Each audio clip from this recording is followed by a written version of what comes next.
Tenemos un aparato del Estado gigantesco, inepto, inútil y peor aún, corrupto. Es decir, tenemos una cantidad gigantesca de recursos puestos en las peores manos.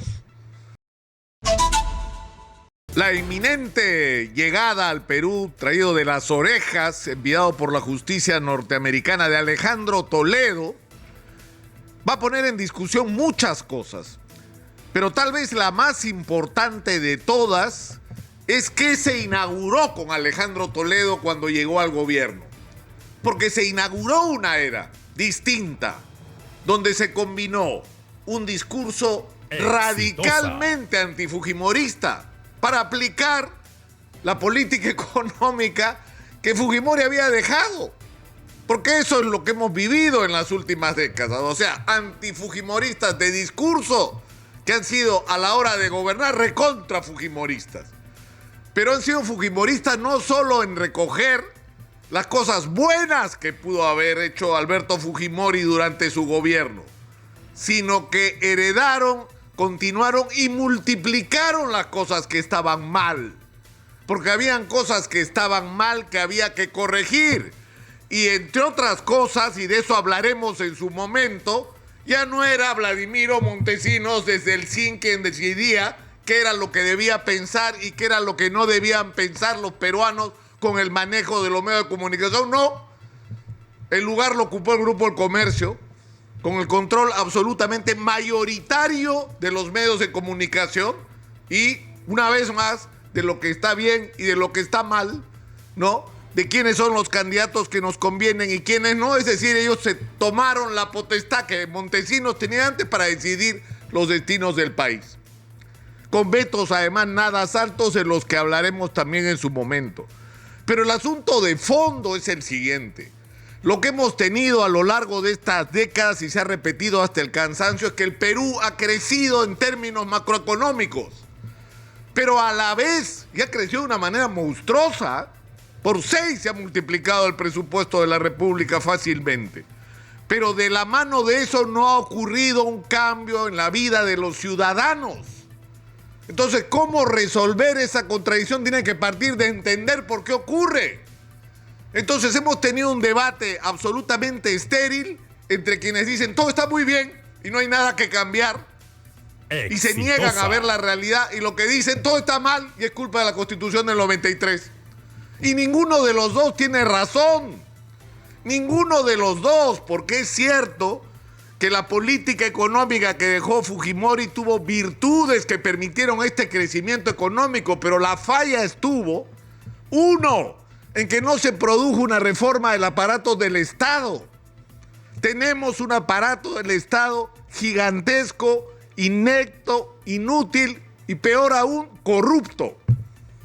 Es decir, tenemos una cantidad gigantesca de recursos puestos en las peores manos. Y no solamente no se ha avanzado en mejorar la situación de este aparato del Estado, sino se ha empeorado. Hay dependencias públicas, yo no sé si será cierto. El otro día me decían que en el Ministerio de Educación hace 12, 14 años habían 2.000 personas, ahora hay 8.000. 8.000. Y tenemos un déficit de infraestructura de 138.000 millones de soles. Entonces, ¿para qué tenemos tanta gente si no pueden resolver un problema tan elemental como ese? Entonces, un primer problema que tenemos es este. Es decir, la necesidad de reformar el aparato del Estado. Tarea pendiente. Tenemos riqueza extraordinaria y se ha dicho también hasta el cansancio de la minería, pero hay que hacerlo bien. Y se hizo bien también parcialmente. Es decir, para atraer a los inversionistas, en ese momento que éramos un país apestado, había que ofrecerle concesiones, algún tipo de privilegio comparativo en relación a la inversión de otros países. Y eso permitió atraer inversión, pero no se pensó en el otro problema. ¿Cuál es el otro problema? Que el mineral está debajo de suelos donde viven comunidades hace cientos de años. Entonces, si tú no haces ricos a los comuneros, si no los haces socios del negocio, vas a tener lo que tienes hoy. Lo que has tenido todas estas décadas, conflicto tras conflicto, que te impide avanzar. Y hoy el problema se nos plantea otra vez como en ese momento. Es decir, ustedes si fueran inversionistas, usted señora cualquiera, no importa de qué viva, qué haga, si usted tuviera dinero para invertir en minería, ¿usted vendría a un país que ha tenido 6 presidentes en 6 años? ¿Traería su plata acá o pediría garantías de que si usted va a traer su plata tiene el mínimo de garantía que lo que va a firmar se lo van a cumplir? Entonces, por esas paradojas de la vida, estamos expuestos a una situación que se parece a la que teníamos en términos de imagen internacional, a la que tuvimos al final del primer gobierno de García. Y eso es culpa de los políticos. Y vamos a tener que arar para recuperar la confianza de la comunidad internacional, de la comunidad inversionista. Pero insisto, de la mano con eso vamos a tener que convencer a los comuneros de que lo mejor para ellos es que haya minería porque ellos también van a participar de la riqueza. Y tiene que dejar de ser un palabreo. Y así como en minería hay otras tareas urgentes como la construcción de infraestructura. Somos una vergüenza comparativa en términos de infraestructura y es una vergüenza multiplicada si tenemos en cuenta toda la plata que hemos tenido y todo lo que no hemos hecho. Y en agricultura, piensen ustedes eso, ¿por qué creció la agricultura de exportación? Porque se dieron estímulos que tienen que tener un límite evidentemente en el tiempo. Si inviertes en agricultura yo te doy beneficios en el régimen laboral, tributario, en lo que quieras, pero tú me inviertes billete y me generas empleo, 1 millón de empleos.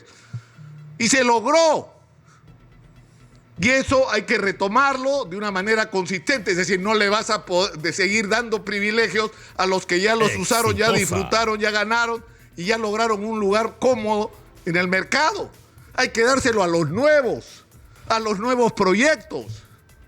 Pero sobre todo, como dijo Alejandro Fuentes acá, hay que ocuparse de modernizar la agricultura, sobre todo en la sierra. Y podríamos recorrer uno por uno todos los aspectos de la vida nacional, lo que hay que hacer en educación, lo que hay que hacer en salud pública, lo que hay que hacer en relación al turismo. Deberíamos tener, y no estoy exagerando, 10 veces más turistas de los que vienen al Perú. Pero ¿saben lo que pasa? Que de eso no estamos discutiendo.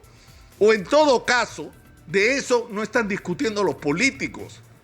Entonces nosotros, los ciudadanos, las organizaciones gremiales de empresarios, de trabajadores, las organizaciones que existen en todo el país que representan a través de las cámaras de comercio, de las diferentes agrupaciones que hay, que sí están discutiendo estos temas, los colegios profesionales, las universidades que tienen cosas que aportar, que sí están discutiendo estos temas, tienen que empoderarse. Tenemos que imponerle la agenda nacional que requerimos afrontar a los políticos y que no importe quién esté en el gobierno, porque está tan claro lo que hay que hacer en el Perú que nadie se pueda resistir a hacerlo porque se le viene el país encima. Eso es lo que tenemos que lograr. Esa es la tarea del momento, que por supuesto va de la mano con construir partidos que merezcan el nombre, sinceramente, porque lo que hay hoy es una vergüenza. Tenemos que construir partidos, eso depende de nosotros, una vez más, de los ciudadanos. Usted, señor, señora, si tiene alguna convicción, si ha ido a algún tipo de marcha a favor o en contra, no importa. Si usted cree en algo, comprométase con eso en lo que cree.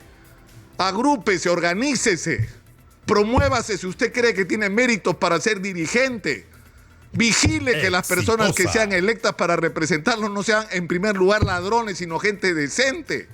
Discuta de qué manera lo que ustedes piensan como colectivo puede convertirse en realidad en el Perú y llevarlo adelante. Eso es lo que hay que hacer, porque si no vamos a seguir llorando y llorando de la vergüenza de políticos que tenemos y de las oportunidades que seguimos perdiendo como país.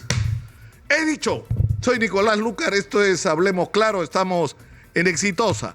Hablemos Claro.